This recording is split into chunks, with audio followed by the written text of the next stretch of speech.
नमस्कार साथियों, आप सभी का स्वागत है आपके अपने चैनल स्टडी विथ हरीश 247 में। दोस्त, इसके पहले हमने बाल विकास में पार्ट 1 देखा था, जिसमें बाल विकास की अवस्थाओं में शैशवावस्था को पढ़ा था। और आज हमारा पार्ट 2 है, जिसमें हम बाल अवस्था और किशोर अवस्था को पढ़ेंगे। दोस्त, एक चीज़ और, इसके पहले वीडियो में मैंने आपसे कहा था कि आप दोनों पार्ट लास्ट तक देखिए। उसके बाद कोई भी दोस्त, कोई भी पेपर हो, TET, C TET, super TET, M P TET, कोई भी पेपर हो, अगर उस पेपर में बाल विकास की अवस्थाओं से क्वेश्चन बन रहे हैं तो एक क्वेश्चन भी इस वीडियो से बाहर नहीं जाएगा, क्योंकि मैं इस वीडियो में डिस्कशन कर रहा हूँ पॉइंट टू पॉइंट। एक भी पॉइंट दोस्त इधर उधर नहीं होगा। तो आपका ज़्यादा समय ना लेकर सीधे पॉइंट पर आते हैं। सबसे पहले बात करेंगे प्रमुख कथन। इससे पहले हम बात कर लेंगे बाल अवस्था, यानी कि इसका समय सीमा 6 से 12 वर्ष। दोस्त, बाल अवस्था का समय सीमा 6 से 12 वर्ष होता है। इसके बाद हम पढ़ेंगे किशोर अवस्था, जिसका समय सीमा होगा 12 से 18 वर्ष। और इसके पहले हमने बात किया था शैशवावस्था, जिसका समय सीमा था 0 से 6 वर्ष या जन्म से 6 वर्ष। अब हम बात करते हैं प्रमुख कथन, यानी विभिन्न मनोवैज्ञानिक ने बाल अवस्था के बारे में क्या क्या कहा। तो सबसे पहले बात करेंगे ब्लेयर, जेम्स, योम, सिम्पसन के अनुसार। दोस्त, इन्होंने बाल अवस्था के बारे में कहा है, शैक्षिक दृष्टि से बाल अवस्था से महत्वपूर्ण कोई अन्य अवस्था नहीं है। यानी इनके अनुसार शैक्षिक दृष्टि से अगर देखा जाए तो बाल्य अवस्था से महत्वपूर्ण और कोई अन्य अवस्था नहीं है, चाहे बात शैशवावस्था की करें या किशोर अवस्था की करें। अब राष्ट्र की बात करें तो राष्ट्र का कहना है बाल्य अवस्था मिथ्या परिपक्वता की अवस्था है। दोस्तों, बहुत महत्वपूर्ण है राष्ट्र का कथन। अगर बात करें मिथ्या परिपक्वता का अर्थ क्या होगा, तो झूठी मूठी परिपक्वता, यानी बाल्य अवस्था झूठी मूठी परिपक्वता होती है। अब हम बात करेंगे किर्क पैट्रिक के अनुसार। तो किर्क पैट्रिक का क्या कहना है? इनका कहना है बाल्य अवस्था प्रतिद्वंदात्मक सामाजिकरण की अवस्था है। अगर स्टैंग की बात करें तो इनका कहना है दोस्त, शायद ही ऐसा कोई खेल है जो 10 वर्ष का बालक ना खेलता हो। यानी दुनिया में शायद ही कोई ऐसा खेल बचा होगा जो 10 वर्ष का बालक ना खेलता हो। ये स्टैंग का कहना है। अब हम बात करेंगे बर्ड की। तो बर्ड का कहना है दोस्त, बाल्यावस्था में भ्रमण एवं साहसिक कार्यों की प्रवृत्ति में वृद्धि होती है। ये तो रहे विभिन्न मनोवैज्ञानिक के अनुसार उनके कथन। अब हम बात करेंगे प्रमुख नाम बाल्यावस्था के, यानी बाल्यावस्था को किन किन नामों से जाना जाता है। ये भी परीक्षा के दृष्टिकोण से महत्वपूर्ण है। अक्सर आपके परीक्षाओं में यहाँ से क्वेश्चन बनते हैं।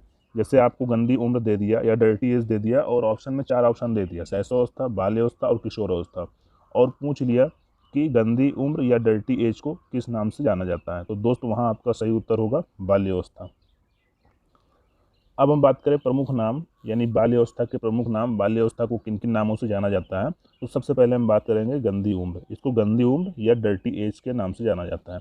अगर गंदी उम्र या डर्टी एज से आशय देखें, इसका क्या अर्थ है, तो दोस्त आपने देखा होगा बाल्यावस्था यानी कि जब बालक 6 से 12 वर्ष के बीच में रहता है तो खेलने में ज़्यादा रुचि रखता है। जाहिर सी बात है, अगर बालक खेल रहा है तो लोटेगा, कपड़ा गंदा करेगा। यानी अगर सुबह वो साफ़ सुथरा कपड़ा पहन के निकला है तो शाम को जब वापस आएगा तो उसका पूरा कपड़ा एकदम गंदा रहेगा, काला रहेगा। तो दोस्त, गंदी उम्र या डर्टी एज का आशय यहाँ यही है। प्रारंभिक विद्यालय की आयु, इसको प्रारंभिक विद्यालय की आयु के नाम से भी जाना जाता है, क्योंकि बाल्यावस्था 6 वर्ष से स्टार्ट होता है। यानी कि 5 वर्ष के बाद बालक स्कूल जाना प्रारंभ कर देता है, इसलिए इसे प्रारंभिक विद्यालय की आयु कही गई है। चुस्ती एवं फुर्ती की आयु।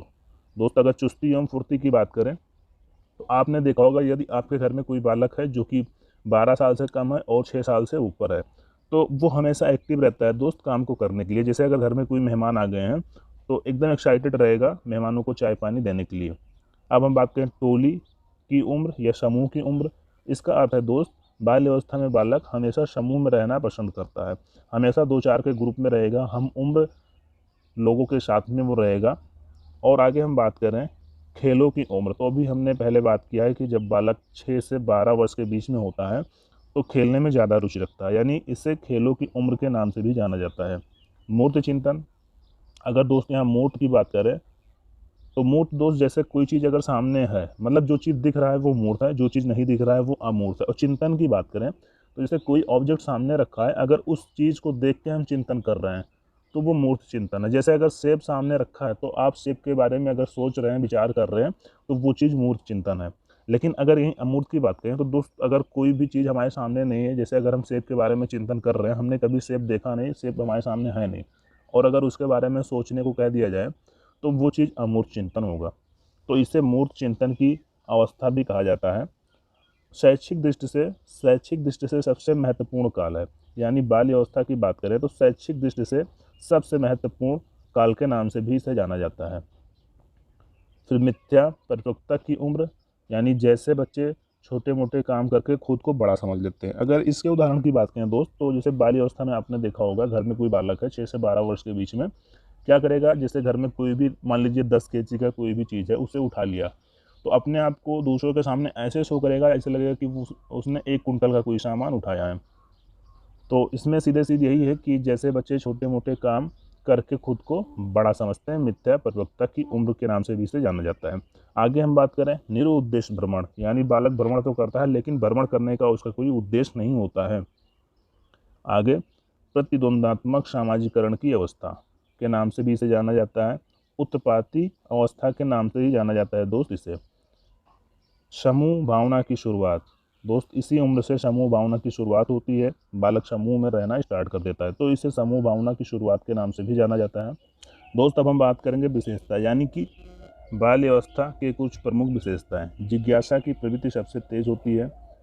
इस अवस्था में जिज्ञासा की प्रवृत्ति सबसे तेज होती है, यानी कि बालक जिज्ञासु होता है और किसी भी काम को करने के लिए बहुत एक्साइटेड रहता है इस उम्र। जैसे अगर घर में कोई मेहमान आए हैं तो बालक उन्हें चाय और पानी पिलाने के लिए बहुत एक्साइटेड रहता है कि मुझे मौका मिले ये काम करने के लिए। संवेगात्मक विकास सबसे तेज, इस अवस्था में संवेगात्मक विकास भी सबसे बेहतर और सबसे तेज होता है। यथार्थवादी दृष्टिकोण, यानी बालक वास्तविक दृष्टिकोण में होता है। रचनात्मक की प्रवृत्ति, रचनात्मक की बात करें तो दोस्त इसमें बालक हर चीज़ को करके सीखने की कोशिश करता है, यानी अगर उसे खिलौना मिल गया है तो खिलौना को कोशिश करेगा पहले अपने हिसाब से तोड़े फिर अपने हिसाब से जोड़े। संचयी प्रवृत्ति, यानी इस अवस्था में बालक के अंदर वस्तुओं को इकट्ठा करने का गुण पाया जाता है। जैसे आपने देखा होगा अगर आपके घर में बालक है, बाल्य अवस्था में है, यानी 6 और 12 वर्ष के बीच में है, तो उसके पास जितने भी खिलौने हैं, खिलौना टूट गया हो या सही हो, उसको इकट्ठा करके रखता है। आत्मनिर्भर की शुरुआत, इस अवस्था में बालक के अंदर आत्मनिर्भरता की शुरुआत हो जाती है, यानी वो अपना काम स्वयं से करने लगता है।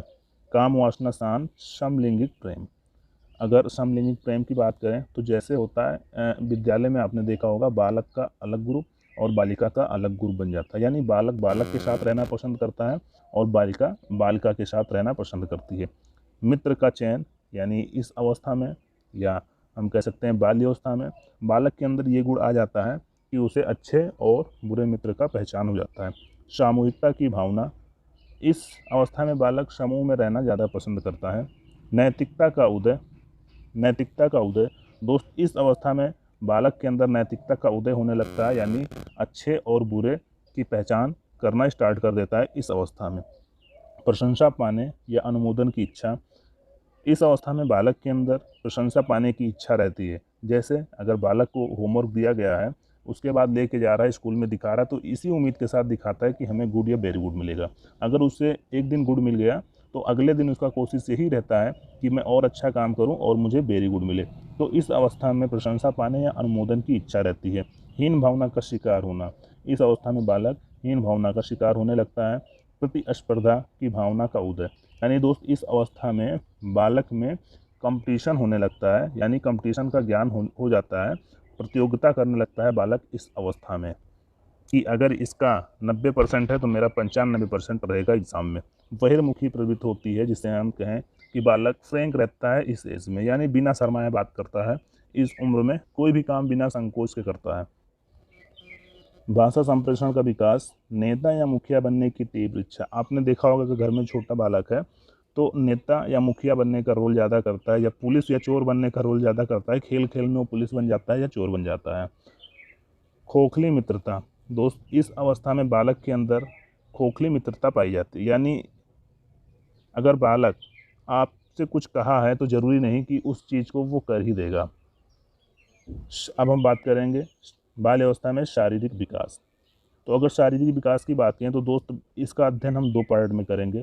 पहला हमारा होगा 6 से 9 वर्ष और दूसरा होगा 9 से 12 वर्ष। अगर 6 से 9 वर्ष की बात करें तो इसे संचयी काल कहेंगे और अगर 9 से 12 वर्ष की बात करें तो इसे परिपक्व काल कहेंगे।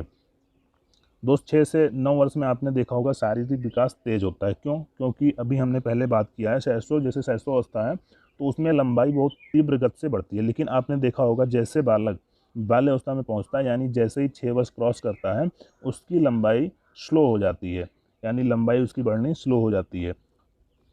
तो संचयी काल अगर 6 से 9 वर्ष की बात करें तो शारीरिक विकास तेज रहता है 9 से 12 वर्ष की अपेक्षा, यानी 6 से 9 वर्ष तक लगभग सही रहता है शारीरिक विकास, लेकिन जैसे ही 9 से 12 वर्ष में बालक पहुंचता है शारीरिक विकास ना के बराबर हो जाता है। अब हम बात करें हड्डियों की संख्या, तो बाल्यावस्था में हड्डियों की संख्या 350, हमने शैशवावस्था में देखा था वहाँ हड्डियों की संख्या 270 थी, लेकिन बाल्यावस्था में बढ़ के 350 हो गई। अभी हम आगे पढ़ेंगे किशोर अवस्था में, वहाँ हड्डियों की संख्या 206 हो जाती है। क्यों? क्योंकि कुछ हड्डियाँ मिलकर एक हो जाती हैं। मस्तिष्क का वजन, यहाँ मस्तिष्क का वजन 1300 से 1350 ग्राम है दोस्त। शैशवावस्था में हमने पढ़ा था 1200 ग्राम। बाल्यावस्था के अंत तक लगभग 27 से 28 अस्थायी दांत आ जाते हैं। हृदय का धड़कन अभी भी तेज है पर पहले से बेहतर है। हमने शैशवावस्था में पढ़ा था कि हृदय अनियमित होता है, लेकिन यहाँ हृदय का धड़कन पहले के अकॉर्डिंग सही होता है, यानी अब यहाँ 1 मिनट में 100 बार धड़कता है। दोस्त अब हम बात करेंगे किशोरावस्था। किशोरावस्था की समय सीमा की बात करें तो 12 से 18 वर्ष। और अब हम देखेंगे विभिन्न मनोवैज्ञानिक के अनुसार महत्वपूर्ण परिभाषाएं। तो सबसे पहले हम बात करेंगे स्टेनले हॉल, जो कि टेट 2020 में आया था। दोस्त तनाव, तूफान व संघर्ष की अवस्था, इन्होंने किशोर अवस्था को तनाव, तूफान व संघर्ष की अवस्था कहा है। और एक चीज़ और, स्टेनले हॉल मनोविज्ञान, किशोर मनोविज्ञान के जनक भी हैं, यानी इन्हें किशोर मनोविज्ञान का जनक भी माना जाता है। अब हम बात करें किलपैट्रिक, तो किलपैट्रिक ने किशोर अवस्था को जीवन का सबसे कठिन काल कहा है। अगर रास की बात करें तो रास का कहना है किशोर अवस्था शैशवावस्था की पुनरावृत्ति है। दोस्त इस चीज़ को समझिएगा, किशोर अवस्था का समय सीमा क्या है? 12 से 18 वर्ष। और शैशवावस्था की समय सीमा क्या है? 0 से 6 वर्ष। अभी हमने बात किया है कि 0 से 6 वर्ष में बालक का शारीरिक विकास तीव्र गति से होता है, लेकिन जैसे ही बालक बाल्य अवस्था में आता है, यानी 6 से 12 वर्ष, तो बालक का शारीरिक विकास स्लो हो जाता है। लेकिन फिर जैसे बालक किशोर अवस्था में पहुंचता है, यानी बालक जैसे 12 से 18 वर्ष के बीच में पहुंचता है, उसकी शारीरिक विकास फिर से तीव्र हो जाती है। इसी वजह से रॉस ने कहा है कि किशोर अवस्था शैशवावस्था की पुनरावृत्ति है, यानी जो चीज़ शैशवावस्था में हो रही थी वही चीज़ किशोर अवस्था में हो रही है। अब हम बात करेंगे स्किनर की, तो स्किनर ने दोस्त किशोर बालक को निर्णय लेने का अनुभव नहीं होता, यानी इनका कहना है किशोर अवस्था में बालक के अंदर निर्णय लेने का अनुभव नहीं होता है। अगर बिंग हंट की बात करें तो इनका कहना है किशोर अवस्था को प्रकट करने का सही शब्द परिवर्तन होता है। ये बहुत महत्वपूर्ण है। परिवर्तन इन्होंने क्यों लिया है? क्योंकि आपने देखा होगा जब बालक किशोर अवस्था में पहुंचता है तो उसके अंदर बहुत से परिवर्तन होने लगते हैं, यानी एकदम लंबाई बढ़ जाती है, चेहरा बदल जाता है, उसके अंदर और भी परिवर्तन हो जाते हैं, जैसे दाढ़ी आ जाती है, मूछें आ जाती हैं, इस प्रकार से कई परिवर्तन हो जाती हैं। इसी वजह से बिंग हंट ने इसे परिवर्तन नाम दिया, यानी इनका कहना है कि किशोर अवस्था का नाम ही है परिवर्तन। अगर हम जेम्स योम सिम्पसन की बात करें तो इनका कहना है बाल्यावस्था के अंत में शुरू और प्रौढ़ा अवस्था के शुरुआत में खत्म। अभी हमने बात किया है दोस्त, बाल्यावस्था कहाँ तक होता है? 12 वर्ष तक, और प्रौढ़ा अवस्था 18 वर्ष के बाद।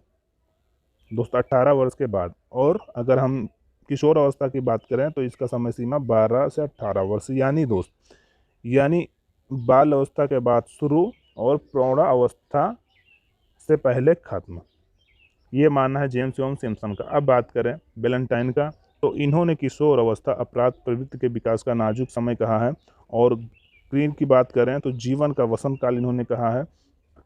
अब हम कुछ और महत्वपूर्ण बिंदु देखेंगे कि किशोर अवस्था की उत्पत्ति कहाँ से हुई, यानी इस शब्द की उत्पत्ति कहाँ से हुई। तो किशोर अवस्था शब्द लैटिन भाषा के एडोलासियर शब्द से बना है, जिसका अर्थ होता है परिपक्वता की तरफ आगे बढ़ना। अगर हैडो कमेटी की दोस्त बात करें, हैडो कमेटी तो किशोर अवस्था के अध्ययन के लिए बनाई गई, यानी किशोर अवस्था के अध्ययन के लिए हैडो कमेटी बनाई गई, जिनका क्या मानना है? तो इन्होंने कहा है 12 से 13 वर्ष में बालक के नसों में एक ज्वर उत्पन्न होता है, जिसको अगर सही समय पर सही दिशा न दिया जाए तो समस्या हो जाएगी। दोस्त इनका मानना है जब बालक 12 से 13 वर्ष में होता है तो उसके नसों में एक ज्वर उत्पन्न होता है। अगर उस समय में अगर उसे सही दिशा न दिखाया गया तो बालक के लिए समस्या उत्पन्न हो सकता है। अब हम आगे बात करेंगे कुछ नाम, यानी शैशवावस्था को किन किन नामों से जाना जाता है। इसको दोस्त सबसे कठिन काल कहा जाता है, संक्रमण काल के भी नाम से इसे जाना जाता है, व्यक्तिगत समायोजन की उम्र भी इसे कहा जाता है, संघर्ष काल के नाम से भी इन्हें जाता है, विद्रोह उम्र के नाम से भी इन्हें जाता है, समस्यात्मक उम्र के नाम से भी इन्हें जाना जाता है, उलझन उम्र के नाम से भी इन्हें जाना जाता है। दोस्त आंधी तूफान की अवस्था के नाम से भी किशोर अवस्था को जाना जाता है, ब्यूटी एज के नाम से भी किशोर अवस्था को जाना जाता है। अगर दोस्त ब्यूटी एज की बात करें, जब बालक किशोर अवस्था में होता है तो उसको इस चीज़ में ज़्यादा इंटरेस्ट होता है कि मैं सबके सामने अच्छा दिखूं, यानी वो हर चीज़ का यूज़ करता है, fair and lovely, fair and handsome, एक से एक क्रीम का यूज़ करेगा कि वो लोगों के सामने सुंदर व अच्छा दिखे। संवेगात्मक उच्चता की उम्र होती है इसके अंदर। अगर आप विशेषता की बात करें तो बुद्धि का विकास सबसे तेज़, यानी जब बालक 12 वर्ष से ऊपर होता है या 18 वर्ष के बीच में होता है तो उसके बुद्धि का विकास सबसे तेज़ होता है। शारीरिक विकास लगभग पूर्ण, यानी इसमें अगर बालक की लंबाई की बात करें तो लगभग पूर्ण हो चुकी होती है। अगर बालक की बात करें तो 18 वर्ष और बालिका की 16 वर्ष, यानी अगर बालक की लंबाई हम देखें तो 18 वर्ष तक बढ़ जाती है जितनी बढ़नी होती है, और ये चीज़ बालिका के अंदर 16 वर्ष तक होता है। कल्पना की बहुलता, दिवा स्वप्न की प्रवृत्ति, वीर पूजा। दोस्त अगर वीर पूजा की बात करें तो आपने सीधा आप शब्द से ही अर्थ निकालिए, यानी वीर पूजा यानी वीरों की पूजा। आपने विद्यालय में देखा होगा, क्लास में देखा होगा, जो अगर कोई लड़का गुंडा टाइप का है तो उसके 2-4 चेले हो जाते हैं, यानी उसी का गुणगान ही गाएंगे जो थोड़ा गुंडे टाइप का होगा क्लास में। समूह भावना, तो इसमें दो समूह भावना की प्रवृत्ति पाई जाती है, यानी इसमें बालक समूह का नेता बन जाता है। जैसे कि अभी हमने क्या पढ़ा था, बाल्यावस्था में पढ़ा था कि अगर बालक है तो समूह में रहना स्टार्ट कर देता है, लेकिन दोस्त किशोर अवस्था में बालक समूह का सक्रिय सदस्य बन जाता है। निराशा की भावना, विषम लिंग प्रेम दोस्त, जैसे अगर लड़का है तो उसका आकर्षण लड़की की तरफ होगा, लड़की है तो उसका आकर्षण लड़के की तरफ होगा। अपराध की आशंका, दोस्त इसी अवस्था में बालक के अंदर अपराध की आशंका होती है। मादक पदार्थों का सेवन कब है, यानी इसी अवस्था में डर होता है कहीं बालक नशीली चीज़ों का सेवन न करने लगे। कैरियर की चिंता, यानी फ्यूचर के बारे में बालक सोचने लगता है इसी अवस्था में आकर। प्रतियोगिता की भावना, बालक के अंदर इस अवस्था में प्रतियोगिता यानी कंपटीशन की भावना आने लगती है। आर्थिक तंगी एवं समायोजन का अभाव, यानी इस अवस्था में बालक सबके साथ समायोजन नहीं कर पाता, यानी घुल मिल नहीं पाता। विरोधी भावी भावना, यानी इस अवस्था में बालक के अंदर विरोध की भावना उत्पन्न होने लगती है। सामाजिक स्वीकृति की भावना, देश विदेश में रुचि प्रारंभ, बालक के अंदर इस अवस्था में देश विदेश में घूमने की रुचि या उसके बारे में जानने की जिज्ञासा उत्पन्न होने लगती है। स्व पहचान की रुचि, बालक जब किशोर अवस्था में पहुंचता है तो यही सोचता है कि मेरा खुद का पहचान हो, यानी अगर घर में कार्ड पापा के नाम से आया है तो उसके दिमाग में यही चलता है कि अगर यहाँ मेरा नाम होता पापा की जगह तो कितना अच्छा होता। समाज सेवा या देशभक्ति, बालक के अंदर समाज सेवा या देशभक्ति की भावना आने लगती है। वो देश की सेवा करने के बारे में सोचता है, यानी उसके अंदर यही सपना होता है कि मैं एक दिन पुलिस में जाऊंगा या मैं फौज में जाऊंगा और देश की सेवा करूंगा। अमूर्त चिंतन की अवस्था, दोस्त यहाँ अमूर्त चिंतन की बात करें, जैसे अभी हमने बाल्य अवस्था में पढ़ा था कि मूर्त चिंतन की अवस्था, यानी अगर कोई भी ऑब्जेक्ट है बालक के सामने रखा है तो उस चीज़ को देख के वो उसके बारे में विचार या कल्पना कर सकता है। लेकिन अगर अमूर्त की बात करें तो अगर बालक के सामने कोई सामान नहीं रखा है, फिर भी जैसे उसे अगर सेब बोल दिया जाए तो सेब के बारे में वो सोचने लगता है या कल्पना करने लगता है। इसी को अमूर्त चिंतन की अवस्था कहते हैं। दोस्त आज के वीडियो को यहीं समाप्त करते हैं। इसके पहले हमने पार्ट 1 पढ़ा था जिसमें बाल विकास की अवस्थाओं में शैशवावस्था को पढ़ा था। आज हमने किशोर अवस्था और बाल अवस्था को पढ़ा है। कोई भी पेपर हो दोस्त, अगर इनसे यानी अवस्थाओं से क्वेश्चन बन रहे हैं तो इस वीडियो से बाहर कोई भी क्वेश्चन नहीं बनेगा। आप दोनों वीडियो लास्ट तक देखिए। अगर आपने पार्ट 1 नहीं देखा है तो आप इस वीडियो यानी पार्ट 2 के डिस्क्रिप्शन बॉक्स में जाके पार्ट 1 का लिंक दिया है, वहाँ से आप देख सकते हैं। दोस्त अगर आपने अभी भी चैनल को सब्सक्राइब नहीं किया तो सब्सक्राइब कर लें और नीचे दिए हुए बेल आइकन को प्रेस कर लें। धन्यवाद।